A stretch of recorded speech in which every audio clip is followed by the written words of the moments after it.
Hey, what's up, Carbon Q? How you doing?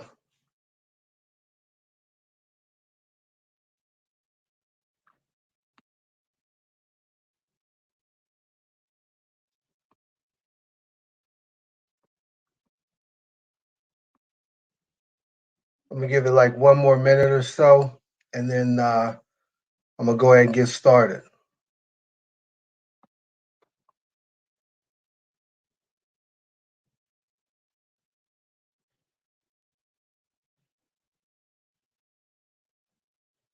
It's my first live, so I'm kind of excited about it. So we'll see how it goes.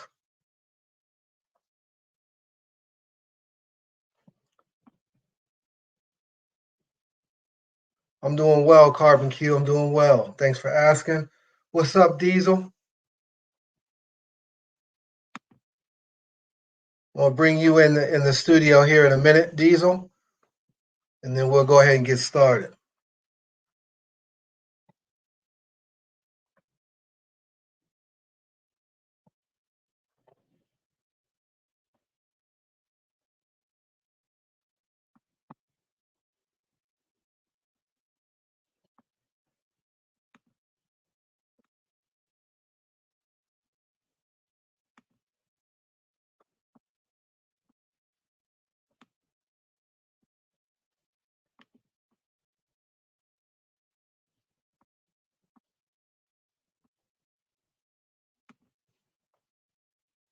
I'm gonna throw the link in the chat.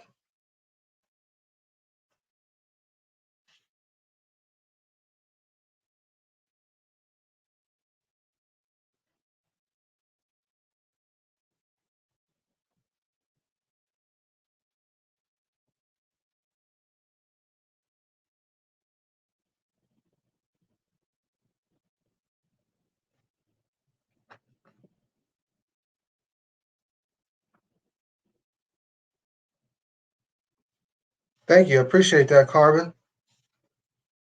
First one. There's always a first one to everything, right?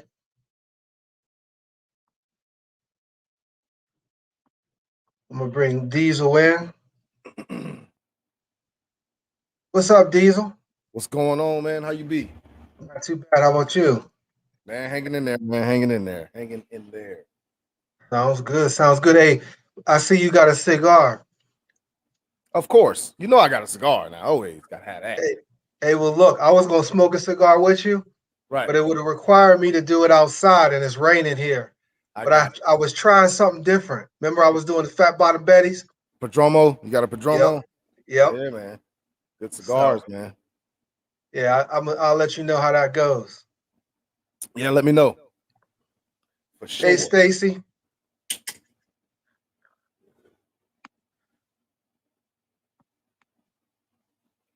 All right, we'll go ahead and get started. Hopefully, we'll get a few more coming in pretty soon as we roll with it. You all right? We're getting started.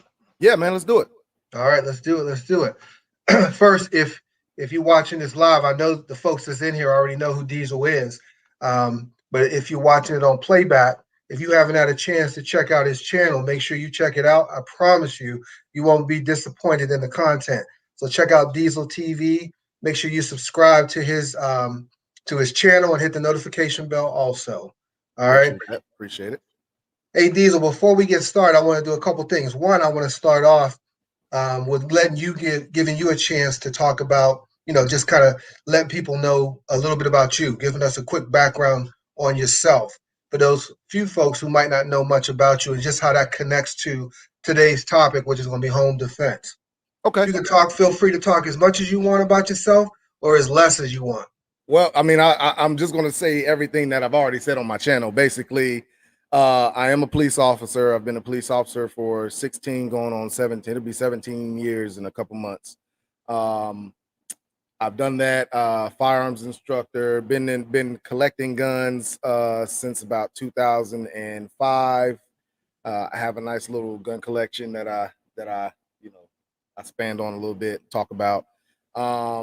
And basically that's it, man. I did a home defense video as well earlier in my YouTube stint, also talking about the same thing, man. And it's a good topic. A lot of people have a lot of questions and coming from a law enforcement perspective, there are a lot of things that people don't think about when it comes to home defense. So yeah, that's about everything about me, man.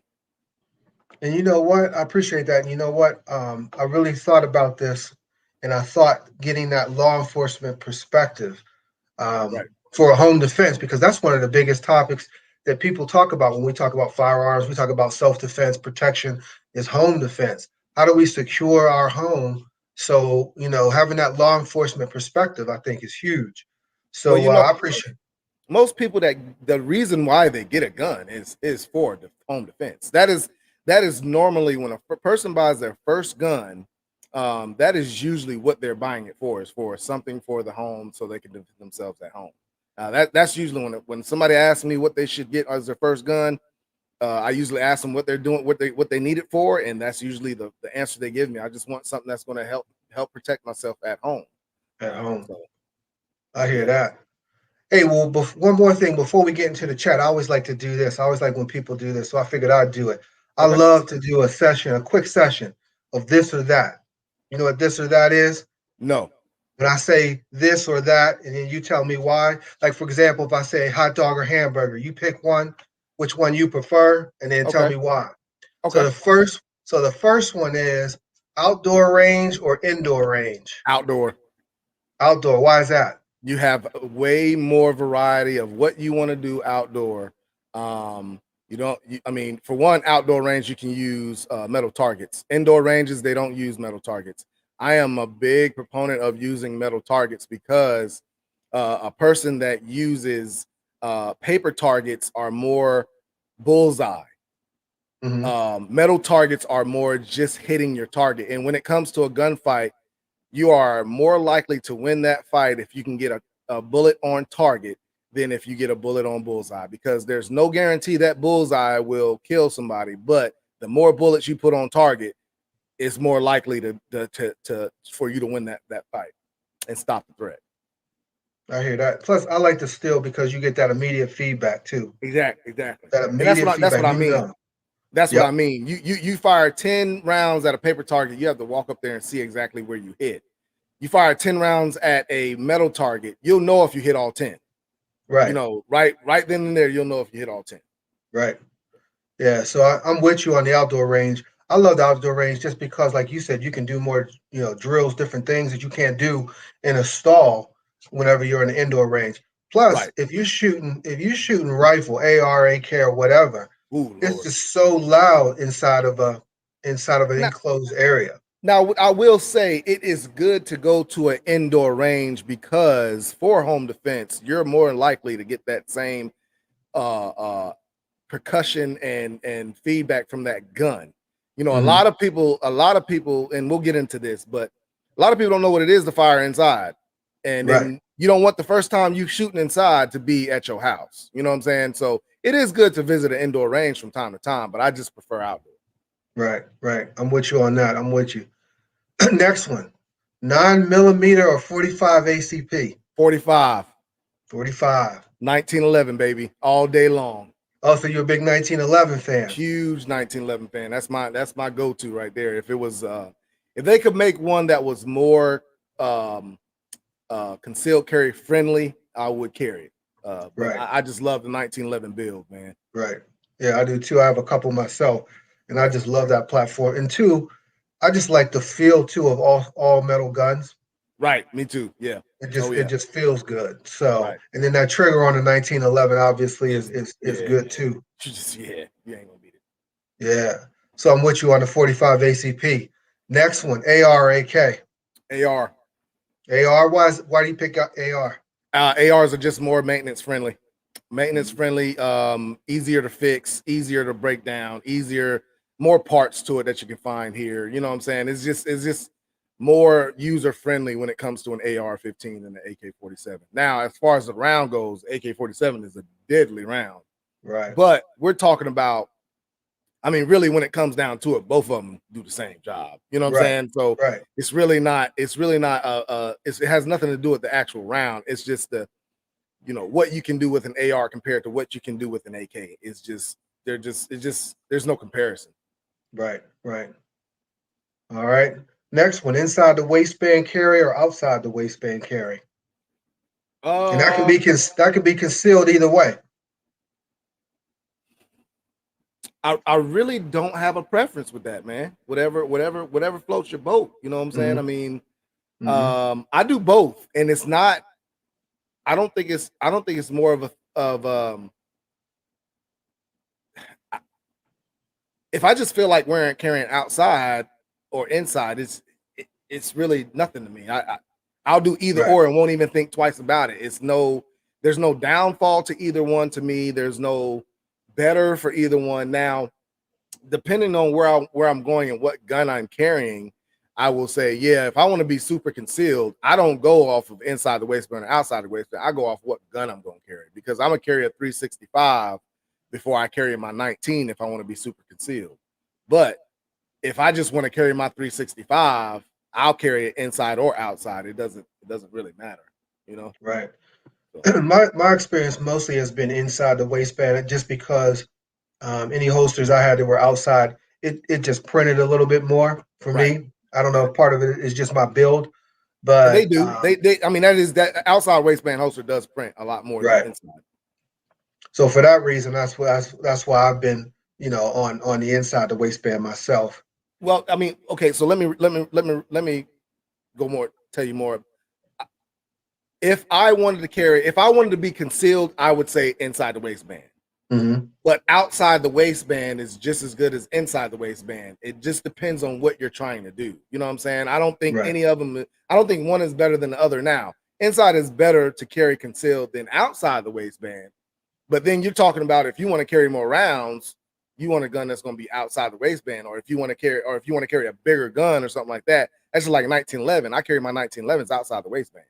You know, I carry my Glocks and stuff like that inside the waistband. It just depends on, the situation. But I don't think one is better than the other when it comes to concealed. Just a difference and based on your preference and what, like you said, what you're trying to do. Right. Stacy said, love the 45, but I haven't owned one since leaving the Marines. And she said, I'm stuck on the 9mm and 40 cal. I choose AR-15 simply because of the familiarity and many choices of caliber. We appreciate your service, Stacy. Thank you for your service. So yeah, I mean, 45 is one of those rounds that a lot of people are getting away from for some reason. I don't understand why, man, because it is a devastating round. But 9mm technology has just come so far along that 9mm is killing the game when it comes to ballistics.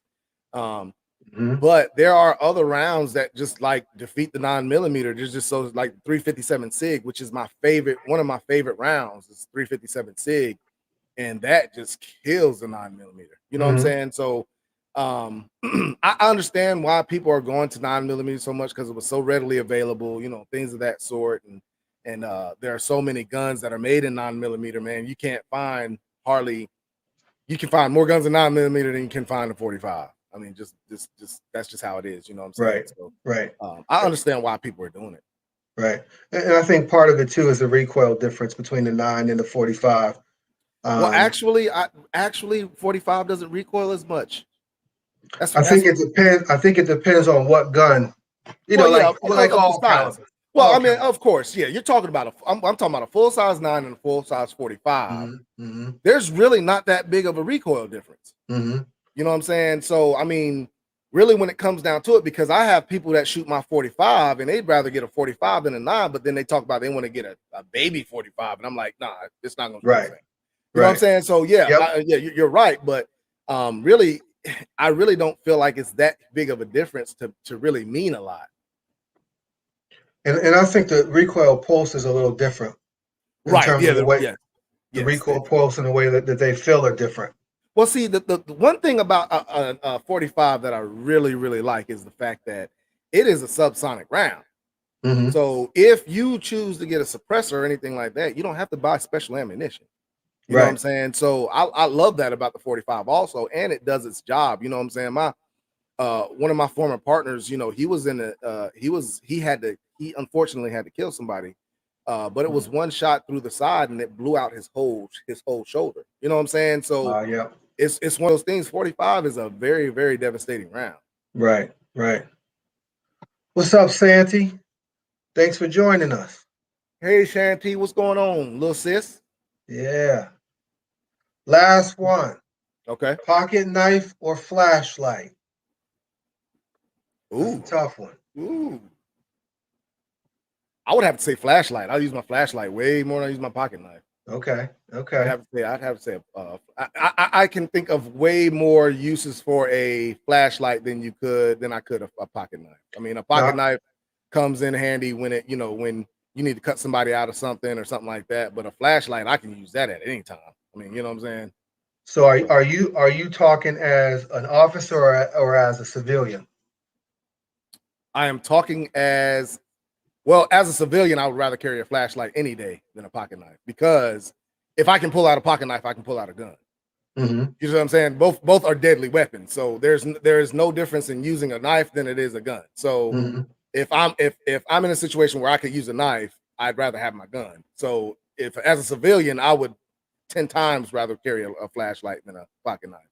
Okay. As an officer, I would say the same thing. All the flashlights are our secondary, like that's one of the most used tools as a law enforcement officer, is a flashlight. So yeah, I would say a flashlight on all.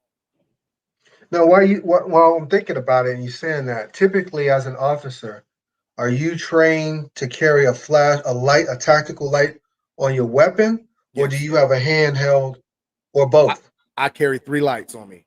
I have 3 lights. I have one on my vest, I have one on my gun, and I have another one that is a bigger light that has more lumens. So I have a backup light to that big light just in case that light falls or something like that, and I need some kind of light source. You know what I'm saying? So Yep. I carry 3 on duty. I carry 3 lights. Okay. Okay. Now, if you EDC and you as a civilian, Mhm. what are you carrying in I terms of carry lights? just what's on my gun. Just And okay. I have a little I don't have it here with me, but I have a little keychain light about that big. It's a little Mm-hmm. keychain light that I use that'll light up, that's I think it's like 120 lumens or something like that. It's not nothing too heavy, but Mm-hmm. it at night it does the job. You know what I'm saying? So Right. I have one of those it's a little small O light and it's rechargeable. It goes on your keychain. I have it on every one of my keychains. Oh, I know exactly what you're talking about. Right. Yep. Now, as Okay. far as EDC pocket lights, I keep my EDC light in my EDC bag. I don't carry it in my pockets. It just takes up too much room because I do have Right. that light on my keychain, so I just use that keep that in my bag. Right. And then you got, I mean, if worse came to worse, you have the light on your phone usually. Right, Most, right, all phones now got a light. So, and that's one of the biggest things to me whenever if I'm buying something for my gun, in addition to sights, like if I'm gonna upgrade the sights, that's one thing. But if it's another accessory, my first go-to is I'm putting the light on it. right, Or I'm moving the light off of one gun to it whenever right. I'm carrying it or whatever. But I always feel it necessary to have a light on my gun. Well, listen, man, I tell people this in all my classes. Any tool you can help that will help you do the job better, you better Hmm. use it. And Hmm. that's all these accessories are tools. They help you do the job better. That's all it is. It's nothing That's to it. rely on, but it just helps with the job. If you Yep. got a job that needs a flathead, but you only got a Phillips, you know what I'm saying? It's going to be a lot harder to do that job. So go ahead and get your flathead, get your Phillips, get your hammer, and all that stuff that you need because it's going to help you do the job better. Right. That's all. Right. Gotcha. All right. So we're gonna jump into home defense and talk about home defense. And so when I'm thinking about home defense, the first thing that most people ask me about when they're getting my opinion on home defense, and I did a video on my channel not too long ago on home defense as well. But one of the things that people always want to know about when it comes to home defense, along with others, is the weapon. What weapon of choice? What's the best home defense weapon? Do you go with a pistol, shotgun? Do you go with a rifle? Some people will tell you if you ain't using a shotgun, you ain't doing it right. Like, so everybody has Right. their own opinion on that. So I'm just kind of curious what when people ask you, what do you typically tell them? And then I'll kind of get into what I usually say also. I say there is not a 100% best all around home defense weapon. There isn't. The best weapon is the one you train with. Right. Now, for me, for my home defense, I use a shotgun. And the reason why there are a lot of things other than the fact that it's just a shotgun that I use it for. Like a lot of people say, a shotgun affords you a little bit of error when you're shooting it if you're using double aught buck and stuff like that. Well, that also, and the intimidating factors with it. But you know, you never know when somebody's going to be breaking into your house. It might have been right after you took a few drinks. It might have been after you took that, you know, pain medicine the doctor prescribed to you. It might be you just waking up out of sleep and you just can't get your bearings together. And that's why I use a shotgun, because if I'm in that situation to where I just can't get my bearings together, at least I have something there that can help me with getting the target on and all that stuff, because I have a pistol grip shotgun that I hip fire. You know, with my rounds, I hip fire because I do 2 stacks. I do a stack of double aught and then a 2 stack of slug, 2 and 2 and 2 and 2. So, and that's how I keep it in there. And hopefully that slug, I mean those double aught buck will help me get to the point where I can get on target enough by hip firing if I'm intoxicated, or if I do have that pain medicine, or if I'm just drowsy and I can't, you know what I'm saying, I can't get my bearings together to hold a handgun and fire it like I need to. Right. That's interesting. I never thought of it from that perspective. Right. I really haven't. So that's interesting that you say that. I mean, and that's true. Like sometimes you sitting at home, you might throw a couple back and you might not be as you know, on point as you normally would be. Right. So now you're trying to see, my home defense weapon is my primary home defense weapon, I should say, because you can always go to other things if you need to. But my primary home defense is a Glock 21 and 45 cal.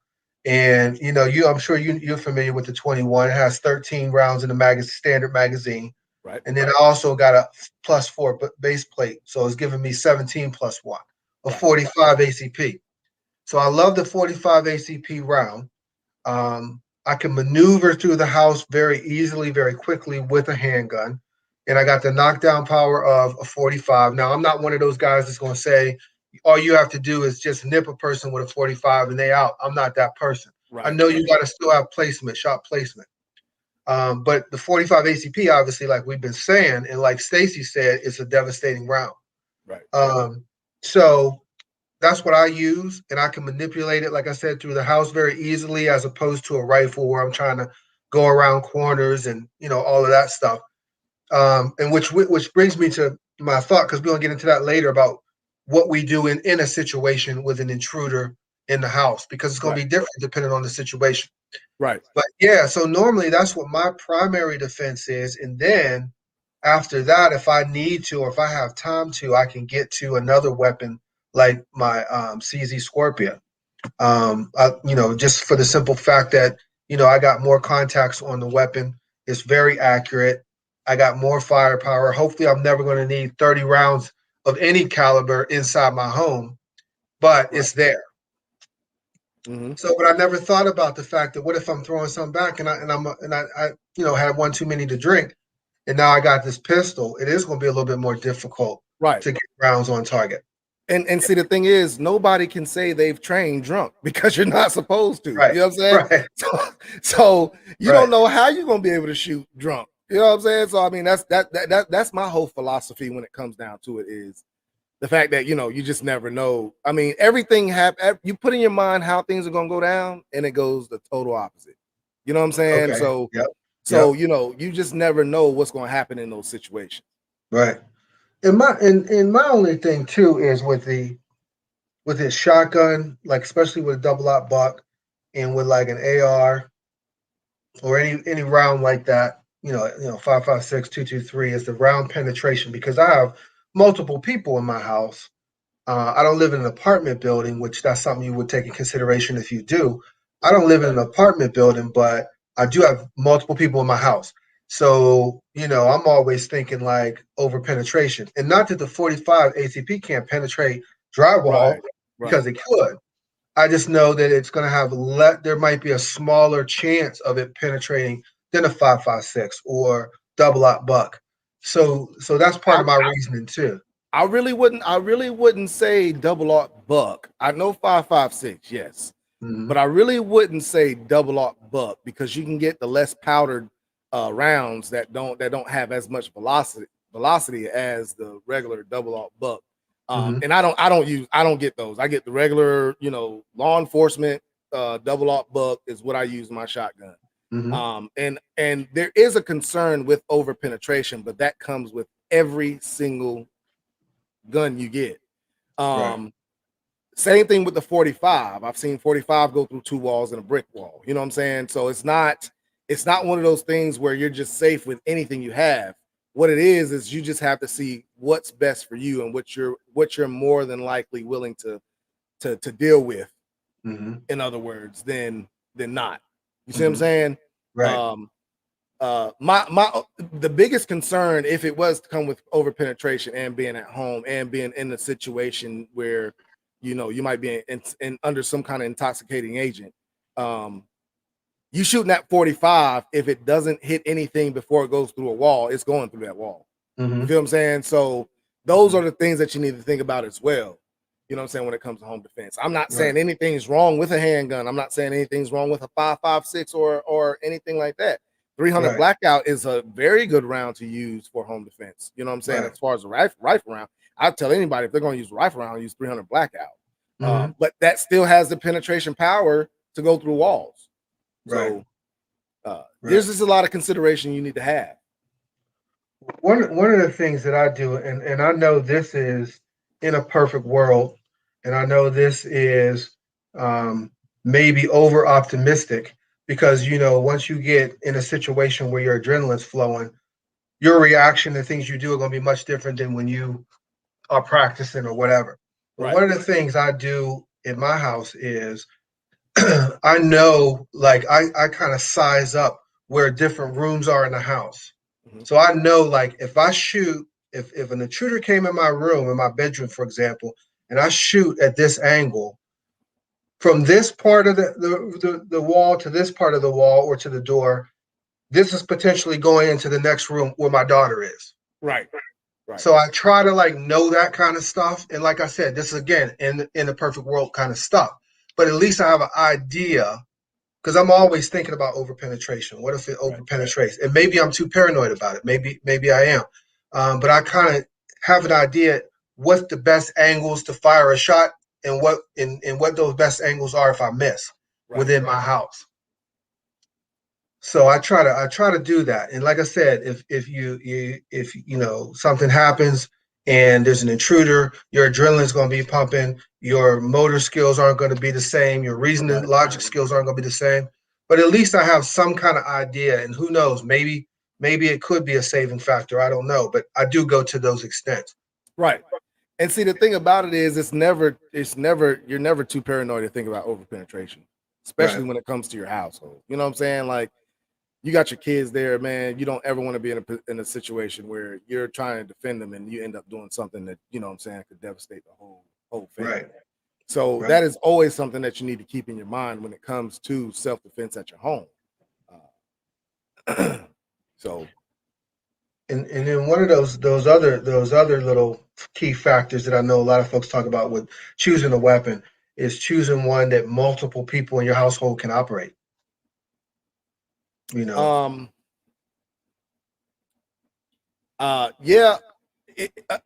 your situation, I don't know what your situation is. In my situation, I got daughters. One of my daughters who has shot the gun. I've done a video of taking her to the range and her shooting and all that stuff. I would not want her to be in a situation to be so stressed and all that stuff and have to deal with a gun. So I don't leave that open for them. That's just my job. You know what I'm saying? I'm the only adult. Well, my daughter's 18, but I'm the only adult when it comes to guns that handles guns like that in my household. Stacy said, also in home defense, basically, is close quarter battle. Try to keep hearing protection with you by your weapon, I guess, because lighting off rounds indoors will kill your situational awareness. Oh, and it absolutely will. Oh yeah. And that's one of those things too. I know a lot of folks, they try to keep hearing protection. But then again, if you are stressed, getting that hearing protection on and all of that could be something that could be a challenge also. Yeah, I mean, really, when it comes down to it, man, in a perfect world, yeah, you want to have hearing, but I don't think that's anything that I've ever considered when it came to my home defense. You know what I'm saying? I fired rounds inside without hearing protection before, and it's not comfortable. Right. But when it comes down to it, you're protecting yourself and your family. Right. That time you take to try to put on that hearing protection could be the end result of either you surviving or your family member surviving. You know what I'm saying? So that's nothing that I've ever considered. I just want to be able to get to my weapon as fast as I can and stop that threat as fast as I can. Right. Right. Now I heard you say, for the most part, you're the only adult in the home that basically has access or is a person that has access to weapons and firearms in the house. Right. So, what are your thoughts on? Because there's a lot of different opinions on this. Different people feel different ways, but what are your thoughts about staging guns in your house? So, Yeah. for those that don't know what staging gun, what that means is you have guns that are hidden in your home throughout your home that aren't necessarily secured. They can be, but not all people secure them. But they're hidden throughout your home. So hopefully, if something would happen, you would have quick access to it. Say it was somewhere in your living room, you could quickly grab it and defend yourself. What are your thoughts on that, on staging? I think that is a great idea as long as you know how to get to it, and as long as it's out of reach of anybody that doesn't need to get to it and all that stuff. I think it's a great idea. Like me, after before my girls came to live with me, I had guns all over the house. I mean, I had them all over the house. Now I only have them in places where I am, like my bedroom, my man cave. My girls don't come down to my man cave; they're not allowed in my man cave. Mm-hmm. You know what I'm saying? Places like that. Every other place that I don't frequent, it's a knife or something like that I can grab. There's some kind of weapon there for me to defend myself. Mm-hmm. But my bedroom, in the bathroom, in the man cave. I even have one in my garage. Mm-hmm. Those are places where I keep my guns. I stage Right. my guns. Right. And I'm the same way. I have a number of places in my household that I stage them also. I just think that's if you have, like you said, if you have if you have small kids, that's a different situation. I don't have small kids in my house. My daughter is college, so she's in and out, and she's 20 years old. So I don't have that worry. But if you have small kids, that's a whole nother situation. But having those things available for you that you can just get to at a moment's notice, man, I think that's important, super Right. important. And see, the thing about the one thing I get from a lot of people that talk this way about staging guns. First thing I have a problem with is a person thinks that they're 10 times they're a lot more safe with a gun in the house to protect themselves, and that's not the case. Mm-hmm. And then you talk about staging all these guns, put them in tactical places here, there. If you feel like that home invasion or anything that happens is going to be exactly how you put it through your mind, you are going to lose. I'm telling you. Just because you got 10 guns every 10 steps does not mean that you're automatically going to win that fight. Mm-hmm. And that's what people need to understand. These guns are tools to help you defend yourself, and that's what they are. You have to train with them. You can't rely on them because even though you might have a gun 10 steps, who's to say it's not going to have a malfunction? Right. You know what I'm saying? So even Yep. with that, you know what I'm saying? Like people think that having a gun in the house is the be all to end all. Like, no, it's not. It is going to help you defend yourself, but that's not the only thing. You know what I'm saying? You have to be able to train and do it and get your bearings, because there's been situations where I've answered 911 calls where shots have been fired, and you look on the video and the person fires that round and drops the gun and runs because they thought they were being shot at, but they were the only one that fired that gun. They don't have the training. You know what I'm saying? So if that person would have not ran away from that first round, that person probably would have been killed. Right. You know what I'm saying? So those are the things that you gotta train, man. Gotta train. Yeah, I agree with you. That's key right there, that training piece. And a lot of people, I know a lot of people that own guns that never train. Like you said, Right. they bought a gun. They said, "Oh, I got a gun in the house now," and it's like mosquito repellent. Right. You know what I Right. mean? Right. And they don't train, they don't go to the range, they don't do any of that stuff. And if a situation arises, they don't realize that you're gonna have to fall back on that training. Now the training is not going to be the same as it was when you were not under stress. Right. You know what I mean? But you're going to have some training to fall back on. Well, muscle memory is the only thing that saves you when it comes to training. Yep. I mean, when it comes to any kind of situation, it's muscle memory. So once you get muscle memory down and you get stressed out, get that tunnel vision, your muscle memory will come in and kick in. It will come in. Yep. And like Santi said, that's why I got bats and knives, but I need knife training. So yeah, that's true. If you got a knife as a self-defense weapon, that's the same thing. You need training. Yeah, everything is a self-defense weapon in the house, though, man. I mean, Yep. when you think about it, a chair, shoot, a pot, a pan, you know what I'm saying? Like anything that you have in your house could be used as a weapon. Could You know be what I'm used as a saying? weapon. Yep. So, like any kind of training that you can get for self-defense it's going to help. Right. Right. So I'm gonna ask you about one that's at least in some of my conversations has been kind of controversial, and you probably have heard this too, and it's about situations in the house. So let's say an intruder, you realize that there's an intruder in your house. There's different options of how you're going to react to that. Right. Some people will say barricade yourself and your loved ones in one room with your weapon, call 911, wait for the police to get there. Mm-hmm. Other people will say that they're going to go out and address the threat. And in some situations, you might not have a choice because you might have small kids down the hall. You're not going to just barricade in your own room. You got small kids down there. So the situation that you're in might require you to do that. Right. So, and I've talked to a number of people who kind of feel this way.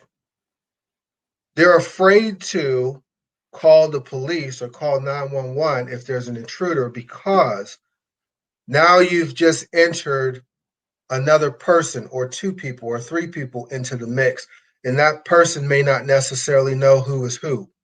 And as a result, they may end up being the one who shot.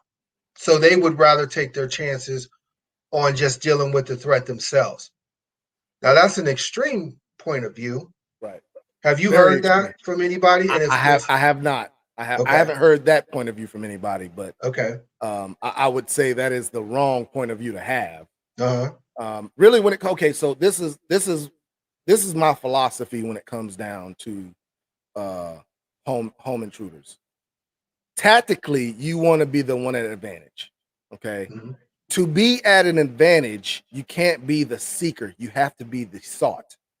You get what I'm saying? Yep. So being the one being sought, there is what we call a fatal funnel. You can always build a fatal funnel when it comes to you being sought.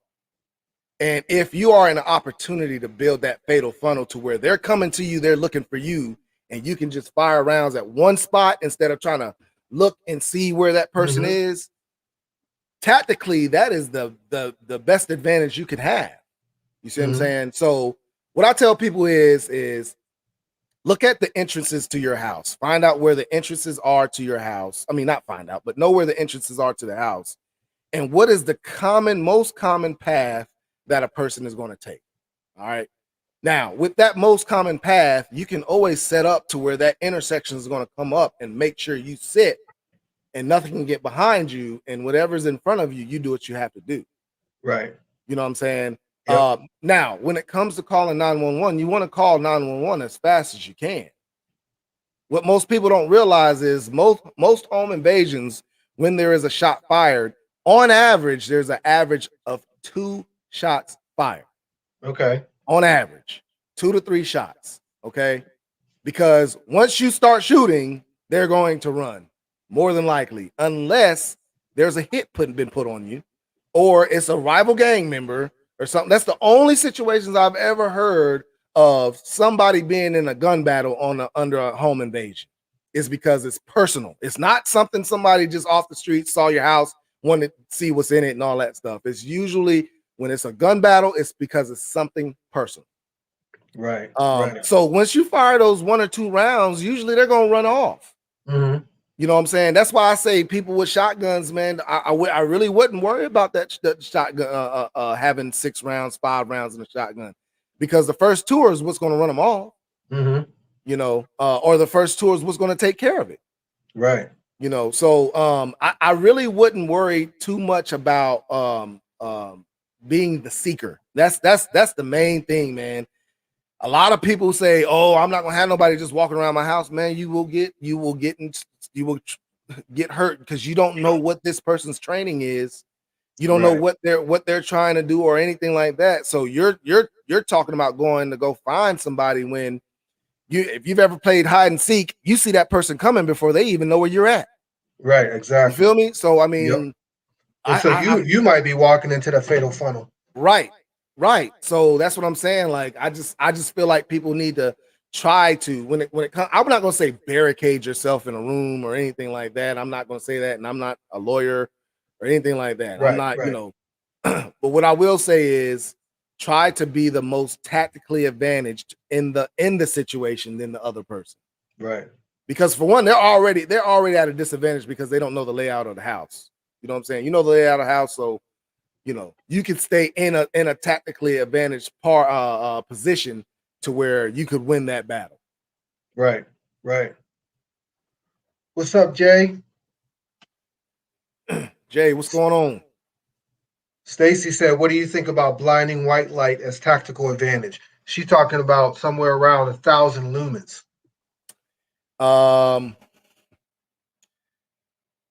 Any light source is a target, I would say. I mean, because when it comes to me, like you can shine a light at me all you want. I'm shooting at the light. I'm shooting at it, around it, and all that stuff. You know what I'm saying? So I mean, it could be a target when it comes down to it. I do have a light on my weapon, but for me, like I said, the tactical advantage of shining the light on somebody to make sure what you're seeing is an intruder and not your loved one is a good idea. But if you're going around seeking and looking for that person, they might see that beam before you even get to the room. They see you around the corner coming. Right. So they could set up for you when you come around the corner and you wouldn't even know what's coming. You know what I'm saying? That's why I say it's best to be the sought instead of the seeker. Right. I got you on that. Hey, Claudie. Claudie said, "I'm new to gun ownership. How often should one train with their firearms?" As often as possible. That's what I was going to say, as much as possible. I mean, you don't have to go to a gun range to train. You do not have to go to a gun range to train. You can always dry fire. Look up dry firing on YouTube and see what the concept of dry firing is, because dry fire is one of the main things that helps people stay on target. If you dry fire, you can holster and unholster your weapon at home, all that stuff, man. You don't have to go to a range to train. And you're right about holstering and unholstering is big too. Practicing that muscle memory of drawing that weapon is huge. Right. So that's part of the training with the firearm. A lot of times people think it's just shooting out of range or just shooting itself. Like you said, drawing that weapon is part of training. Oh yeah. Clearing the weapon is part of training. Switching magazines is a part of training. So there's a lot of different aspects to training other than just shooting at a target. So if you can do that as much as possible. Stacy said, "I agree." She said, "You know your home," one of the things you said, you know that layout. If you're able to get your family secured in a room, let the bad guys come to you while wifey is on the phone. All right. And you have a shotgun covering the approach to your position. Right.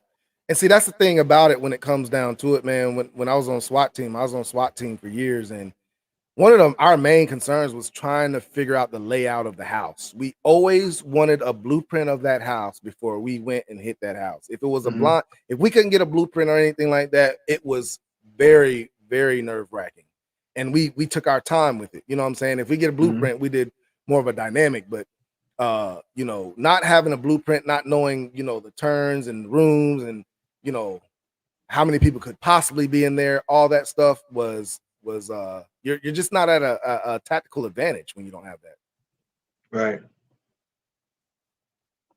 Yeah, I know. It's one of those things, man, where people just, they watch movies, they watch TV shows, right, and they think that, you know what I mean, that's real life, and it's really not.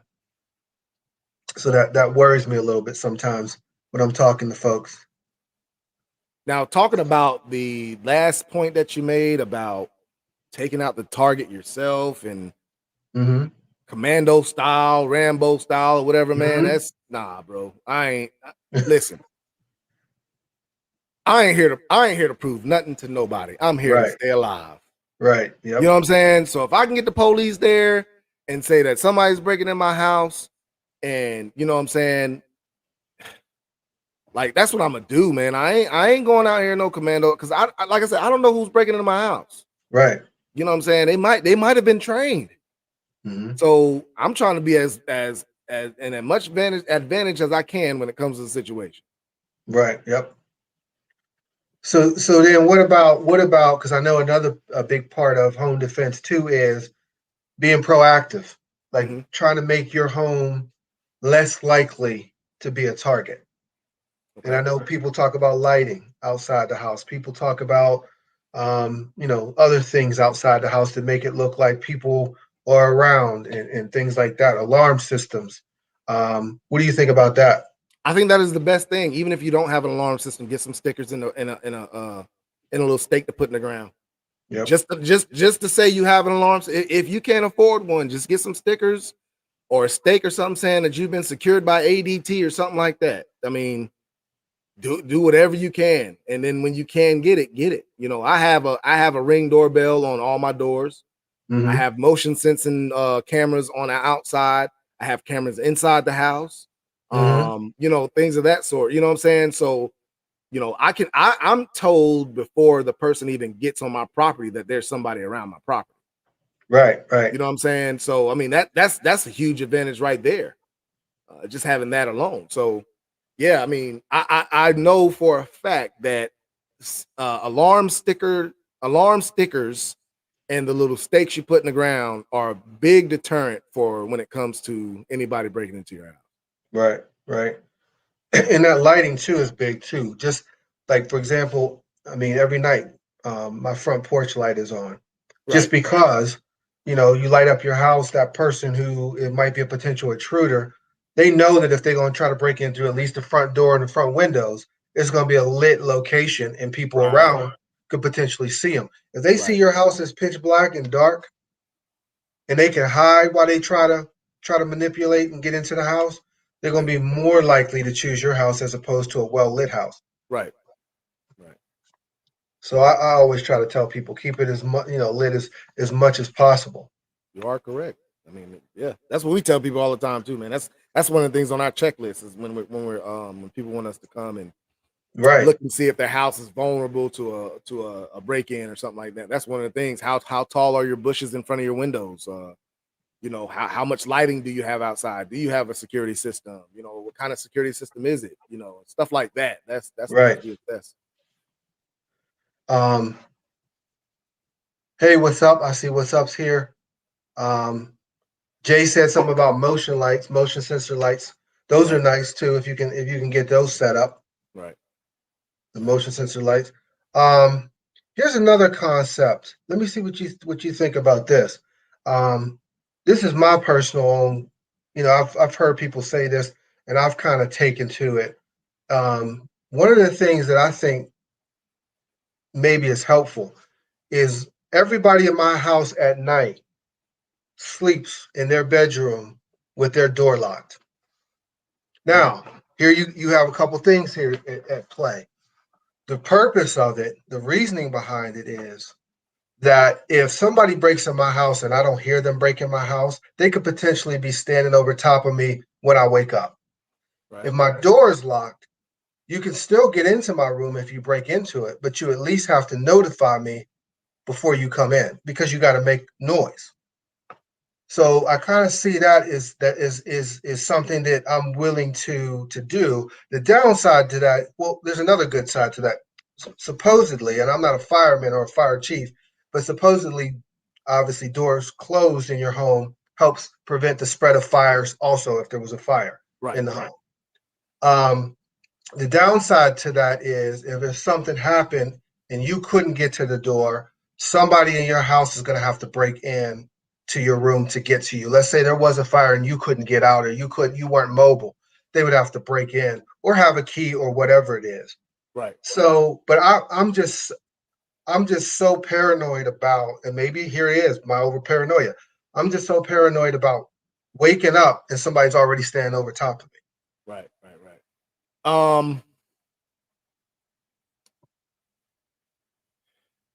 Like you said, there are downfalls and everything. I can't sleep with my door locked because I got girls. You know what I'm saying? Like, I don't want to sleep with my door locked, not hear somebody in there, and then not hear them and not hear a person in their room as well. You know what I'm saying? So I can't do that. I try to sleep with my door open. I try to sleep with my alarm set. I usually set my alarm to away because my sensors don't hit the hallway where we go to our bedroom. It's just it hits the hallway right when you enter into our hallway.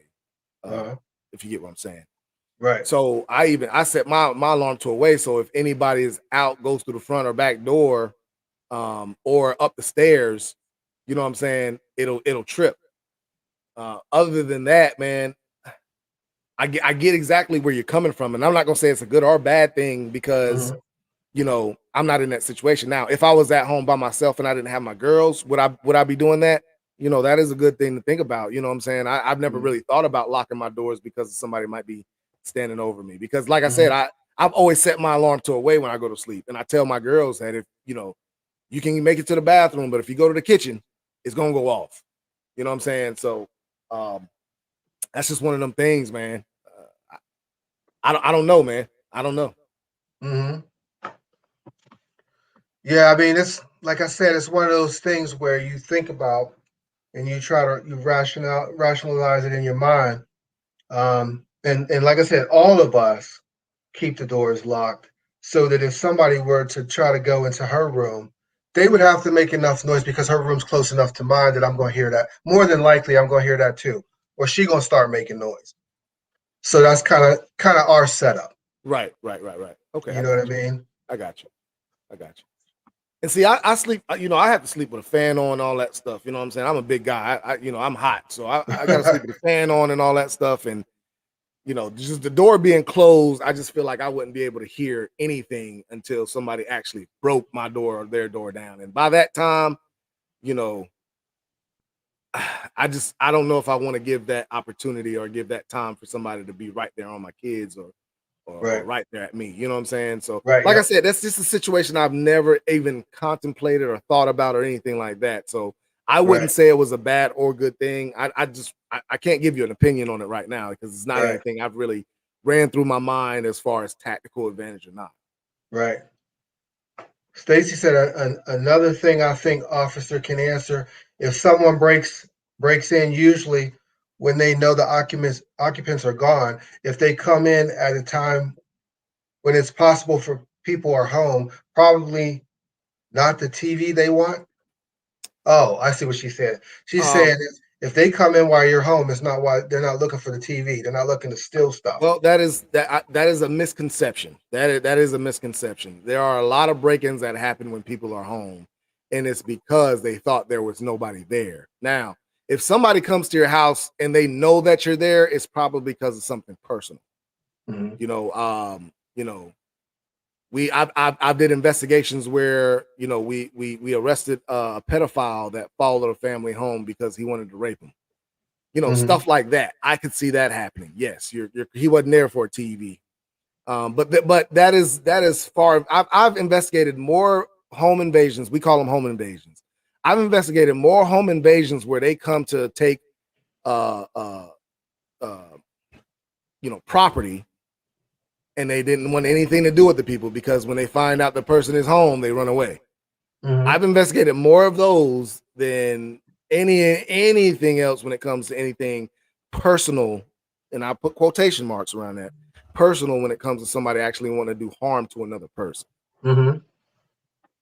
Now I've investigated those too, but those are I don't even put those in a category because those deal with gang members and you know drug dealers and stuff like that. That's what those deal with when it comes to home invasions on a personal level. I've only dealt with one guy that wanted to actually rape a family, and you know he was stopped and all that stuff. But all the other home invasions, when it comes to shootouts and stuff like that, is because it was a trap house or it was a known dope dealer, and you know, or a rival gang member or something like that.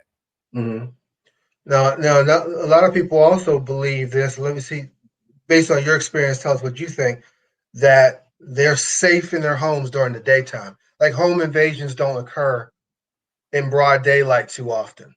Mm-mm. Oh, they do. They do. They happen. They happen because that's usually when people are going to go to work. And that's usually when a person thinks nobody is home is when they're going to go to work.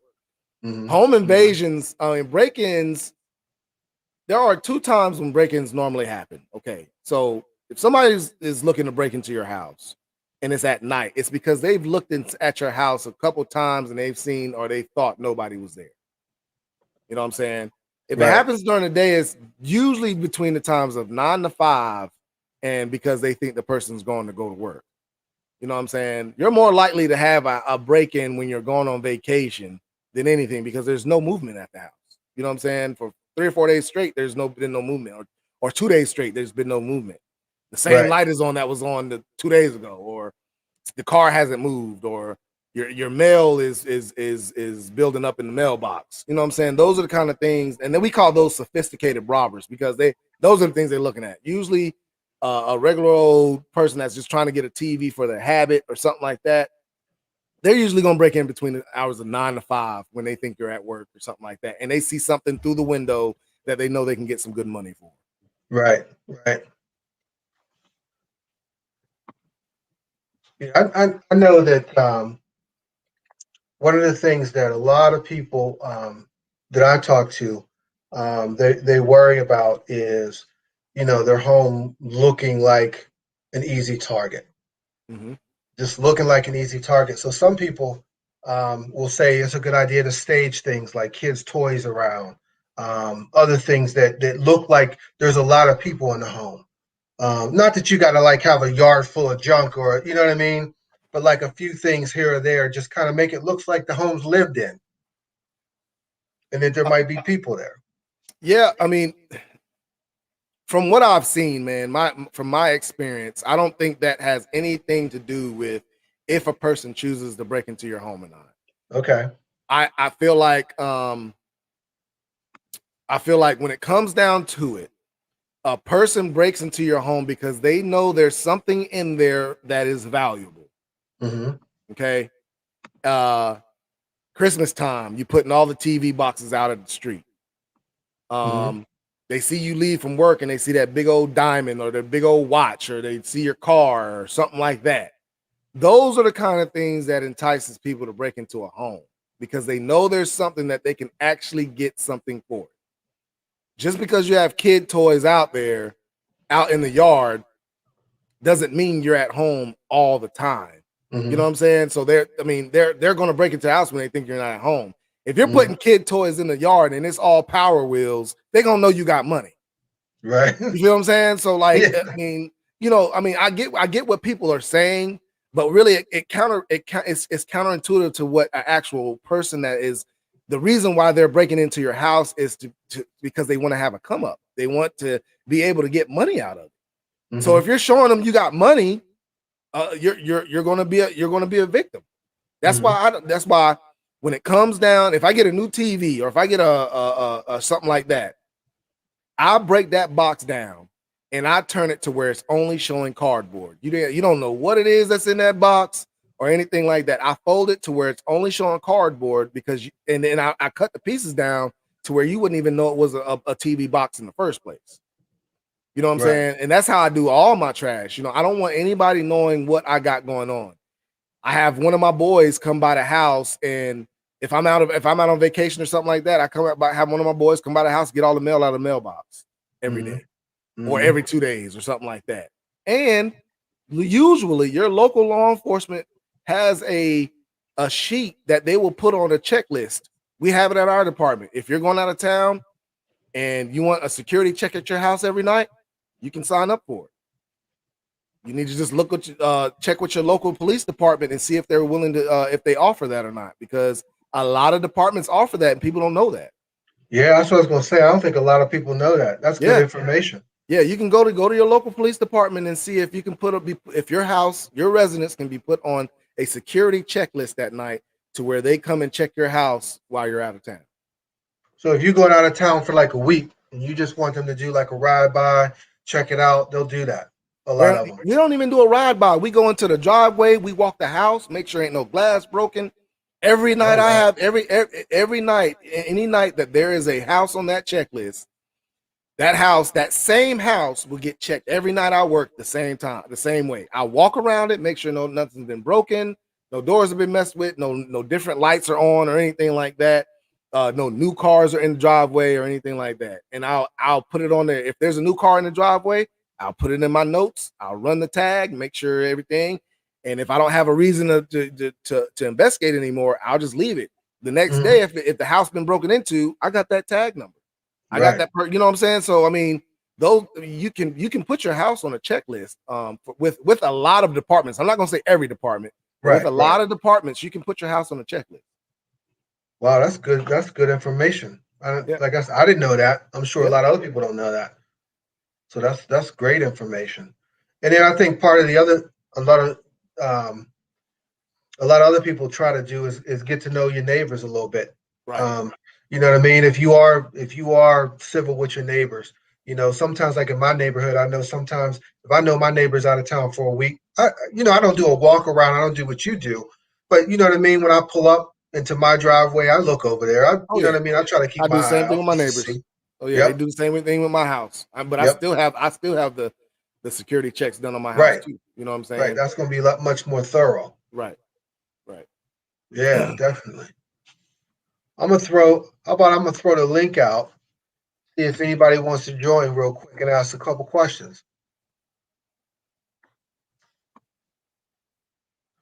I'm sure Santi's still here. I'm sure she'll want to jump on. So what's up says, do you ever eat the victim's donuts? Hey, bro, if they fresh, I'm in. You know what I'm saying? Give me a cup of coffee too, bro. You know what I'm saying? Hey, I'm down. You know what I'm saying? I'm with you on that. Yep, I'm with you on that. He also said something about putting a sign in the window. And I know a lot of people do that too. They'll put stuff in the window. Don't do it. You don't like the signs? No. They let them know you got guns. Yeah. You know what I'm saying? Like if you ain't home, what good is the gun? It's and just some there people for them to take. Some people might break in your house just to see if they can get your guns. Yeah, that's what I'm saying. That's the thing. A lot of people want to put, this property is protected by guns and this and that. But if you ain't at home, those guns are good for the taking. Mm-hmm. So why even advertise that you have guns? Mm-hmm. Mm-hmm. You know what I'm saying? If I could, I would put my police car to where nobody would know I was a police officer because they know I got guns. Right. You know what I'm saying? So I mean, yeah, like I wouldn't suggest that. I wouldn't suggest putting anything in your thing. If you got dogs, I would train your dogs to bark every time that door is rung or that door is open. I would train them to bark. You know what I'm saying, or something like that. Yep. I mean, that's a great alarm system of dogs. You know, my two dogs get on my damn nerves, but I never correct them when they start barking. Right. What kind of dogs you got? I got a pit and a little white wire hair terrier. Okay. Small dog, yeah. Pit bull, I know will help you out there. Need be. Man, he'll lick you to death, man. Now he's intimidating. He is very, very intimidating, but I've made it to where he doesn't really bite unless he has went after one person because one of my friends that ain't never met him thought it was okay to just walk up in my house because I told him the door was unlocked and I wasn't even thinking my dog was out and I told him the door was unlocked and my dog went after him, but I had to call my dog back. So he might do a little something if he don't know you, but he's a big old baby, man. Look who we got. Oh Lord. Hey sis. Hi, how y'all doing? How you doing? Hey, great man. How you doing, sir? Not too bad. How about you? I'm great. Diesel. How you doing, sis? I don't like how you always be roll your eyes when you say my name. Now you have to fix that. You know what I'm saying? Hey, I've been listening, right? I've been listening. Okay. So my question to y'all is, because I know, great man, you said you have a daughter in college. Right. Diesel, your daughter is in college too, right? She's going to college this year. She's going to college. Yeah. How are you guys preparing them, or how have you prepared them for crazy situations? So let me answer If first, y'all just don't mind because. me asking. No, I'm okay with that. But let me answer first, just because I know my answer is going to be less than. It's No, not it's going to not. be as dynamic. No, it's not either. No, go ahead. You're gonna find out real quick. Go ahead. So with me, for my daughter, obviously, I take her to the range. She knows how to manipulate a pistol and things like that. Okay. So as far as guns are concerned, I am getting her familiar with guns. And one of the reasons why I'm getting her familiar with guns is because she's a criminal justice major. Okay. So that's yeah. So that in itself, I'm getting her prepared in that regard. And she's been shooting a little bit since she was little. Okay. But as far as self defense, um, I've had her take a couple courses on self defense. We had a Nice. guy where I work who was a retired Secret Serviceman, and he used to conduct a lot of like self defense type classes and stuff like that. So I've taken her to those classes, so she's done some of that stuff and learned some of those different tactics and stuff. So Nice. that's the extent of where I am with that. Like she has like a mace and a knife, things like that in her purse. Good. Some of your basic tactical stuff. Obviously, she's not going to be carrying a gun. She's 20. Um, but that's kind of where we are. Okay. Nice. Are they Diesel? Well, only thing I've really done with my daughter is basically taught her situational awareness, being aware of her surroundings at all times. Making sure that if it is one of those situations where she's alone and she's walking down through a parking lot or something like that, she's always keeping her head on the swivel and she has somebody on the phone. I've always told her to keep her Find My phone app on so I can know her location at all times and stuff like that. When it comes to guns, man, she just was not comfortable, and I didn't force it. Y'all have seen the video of my 12-year-old. She's all about it. But my 16 and my 18-year-old hasn't even my 18-year-old, she has shot it, but she doesn't want to get into really learning about guns or anything like that. 16-year-old has not even wanted to even touch a gun, look at a gun. So it's one of those things, if they're not comfortable with it, I don't want to force it on them, have them out there with a gun that could possibly be taken from them. Right. So I'm just teaching my kids situational awareness when it comes down to being out in public, because really when it comes down to it, a robber is going to go for the softest target. And somebody that is paying attention to their phone and all that stuff and don't know what's going on around them are the biggest victims. I didn't even see him coming. I don't know where he came from. You know what I'm saying? Those are the statements you get from a lot of the victims. Right. And I just teach my daughters, look, you need to, where's the guy in the blue shirt? Where was he at? You know what I'm saying? That's what I talk to them about when we were walking through the parking lot and we get in the car. And I'm with you on that. The situational awareness. I'm glad you said that, because that's so big. So many people miss that.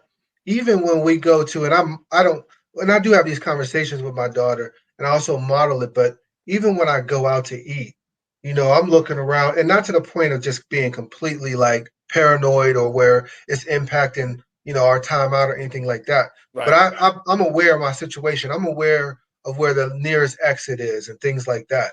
Right. So yeah, situational awareness, man. I'm glad you said that, because that's key. Yeah, I mean, see, my girls, they've got it too. They don't like to sit with their back to the door, but they don't. I mean, when they're with me, there's no reason for them because they ain't got no gun. You know what I'm saying? So I'm the one sitting with my back to the door. That's not sitting with my back to the door. So I mean, it's just one of them things. I am concerned about my daughter going to college. But it's one of those things, man. I hope she keeps her wits about herself and she's able to take care of herself if anything was to happen. When it comes down to it, she calls me now and says, hey pops, I just want to be on the phone with you. I'm trying to walk through this parking lot, you know what I'm saying, or something like that. You know what I'm saying? She'll be on the phone with me for that, and I say, okay, babe, just hey, listen, what you got to do. Yep. Right. And I'm gonna tell you, that's nerve-wracking when your daughter goes away to college. I mean, that's nerve-wracking. Sons too, because when my son went, I was going nuts. Yeah, you ain't want to come back with no damn grandbabies. Nah, he ain't made me no grandmama yet. Knock on wood, Lord, please. Right. I'm not ready. Lord. But look, it's something else I wanted to ask. Since you're talking about home defense. Yep. Okay, because I realized that this weekend that I'm big. I know I'm big. Oh. I'm just a little bit too big. So I was sitting over here thinking, I gotta lose some weight, right? Not only that, like be in shape enough to be able to get to what I need to get to, which I already know this, right? I already know this. Mm-hmm. But as far as home defense, if you are walking through your front door and your back, say it's your back, is like 15 feet away, and you know what I'm saying, you wrestling somebody coming through the front door, how are you going to be able to get to that back that's just 15 feet away when you got to fight every inch of the way, right? So have y'all like thought about those type things, like hand-to-hand combat with these crazy people? Well, that's what I was trying to say when I came to when Greyman said about the having the guns all over the house. There might be a situation you can't get to it. You know what I'm saying? It might be just that situation. But if you do have it, is good to have, but you cannot rely on it, is what I'm saying. Like, you can't rely on that bat being there because just like you said, you might be just walking through the door and can't get to it. So you need to have other training that could help you get to, you know, whatever it is that you need to get to, or however you. Now, me, I always got a gun on me. I have a gun on me when I'm, you know, cutting the grass. Everything I do outside them doors, I got a gun on me. You know what I'm saying? Mm-hmm.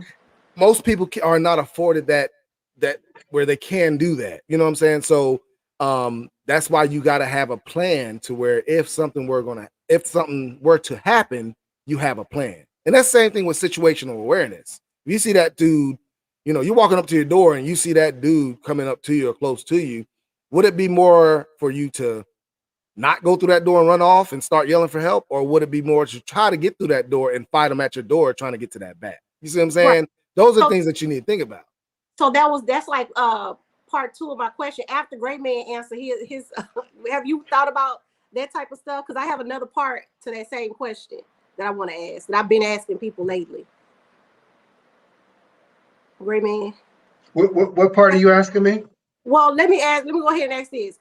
What type of hand-to-hand combat, I don't know if that's the correct way to say that, would you recommend for anybody, male or female, who may have to, you know, put them hands on somebody?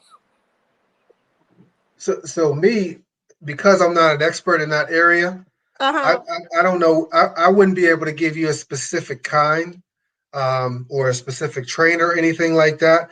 But I just feel like as a regular civilian, if you can get any type of self-defense training, it's better than none. So if there's somebody that's local near you that offers that and you can afford to go to that person, get it. Same thing with your kids. Just so happened to be that I knew somebody that taught it that I worked with. And so it was easy for me to get myself and my daughter into a class with him. Okay. So, which was really good. And I thought it was very beneficial. And my daughter still talks about some of that stuff till this day, and she remembers it. So if you know, I think at some point I'm going to do, you know, have her enroll in some type of refresher class too. You know what I mean? A one and done, I don't think is with anything is going to do it. You know, you need to keep updated or keep fresh as you go. So I think if you can get any type of training, it's better than none. And then like anything else, I think as you go through the training, you're going to know what's good and what's not. You're going to find out what's really beneficial and what's not the more you learn about it. Yeah, because like with my daughter, she's 5, she's about to be 6. And I'm sitting over here like, which one am I going to put her in? I don't know if I want to put her in boxing first because I want her to box some kids' heads if they mess with her. Or, you know, I want to put her in jiu-jitsu because I know Brazilian jiu-jitsu. That's what I was going to say. I was going to say Brazilian jiu-jitsu. Most attacks are go down to the ground. Brazilian jiu-jitsu is a ground fighting technique. That is what we tell most people if they're wanting to do something like a self-defense. Get Brazilian jiu-jitsu because majority of your attacks. Now, if you're just doing a stand-up street fight or something like that, that's different. But majority of attacks where they come in, they grab you, you usually go down to the ground. And that's what Brazilian Jiu-Jitsu is. It specializes in. So I have my son in Brazilian Jiu-Jitsu, but I'm talking about my daughter. I'm like, the same I don't know thing. what you want to put her in yet. Well, I mean, she's too young. She's kind of young. Yeah, she's kind of young for Brazilian Jiu-Jitsu. So you might want to put her in some like Taekwondo or something like that. Some little small kid. It'll teach her discipline as well. You know what I'm saying? Right. Ann said judo. I don't know if Ann is a judo instructor. Judo is just technically, man, that's a lot of technique. Ann is a judo. Is a judo. I don't know if she is or if she has kids taking judo, but she suggested judo. Is judo where they be kicking? I would assume. What's judo?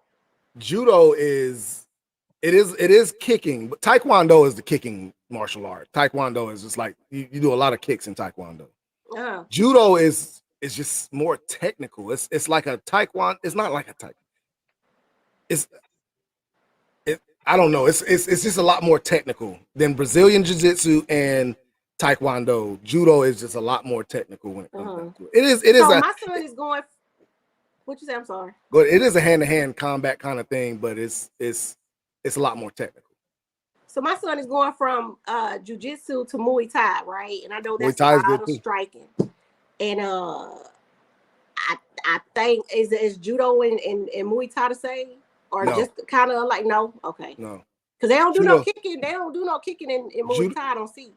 They do. Yeah, Muay Thai does kicking. It doesn't do as many. I haven't seen it yet. Muay Thai is more of an elbow strike and a knee strike, but they do. Oh, they do okay. Yeah. But like I said, judo is just one of those. It's just like on another level. It's just another level of martial arts. Yeah. Judo probably they probably flipping around and stuff, huh? Jumping up in the air and knocking people's heads off. Come on, Ann, tell us what judo is. They probably let me shut up. How old are your kids, Santi? How old are your kids? Oh, why you want me to tell you all my kids is so you can know how old I am, Greyman? I ain't telling you. No, I'm not trying to find out your age. Just know I have one that's college age and I have a 5-year-old. And a big span there. Very. What is wrong with me? But then I be telling everybody. There's a lot wrong with you, Santi. I'm gonna tell you, there's a lot. Huh? I said, there's a lot wrong with you. You special. That's why we love you, because you special. If I didn't have my little girl though, ooh. Oh, who you telling? I got 3 of them. Yeah, but now my little girl slowed me down. I was wild with them boys. Them boys are easy. It's the girl. It's the girl who I really be worrying about, because I don't want nobody doing her no any kind of way. Right. I don't want nobody, you know what I'm saying, snatching her up and throwing it out. Now don't do my baby like that. Right. So I want her to be, I'm gonna try to get her there. Stacy added something about judo. She said judo is great. It's kind of similar to marine martial arts and wrestling. It's basically taking your opponent to the ground, so you can't be afraid to get dirty. Oh, okay. Okay. Yeah. I don't think you can be afraid to get dirty on any of them. Right. I mean, Taekwondo is more of the pretty boy sport, because you're standing up kicking and all that, doing the pretty kicks and all that stuff. But yeah, it's still a good martial art for discipline. You know what I'm saying? Please add that on, because Diesel would talk about everything. Man, it was something I was gonna ask y'all about too. It was one more thing I was gonna ask y'all about, but I can't remember. It was that and that. I can't remember. But thank you for letting me come on, Greyman. Hey, thank you for coming. You're always welcome. Thank you very much. See y'all later. See you later, Diesel. Be good. Bye. All right, bye-bye. All right. Hey, look, Diesel, it's 9:19. I don't want to take up all your time. I know you got things to do. We're all busy.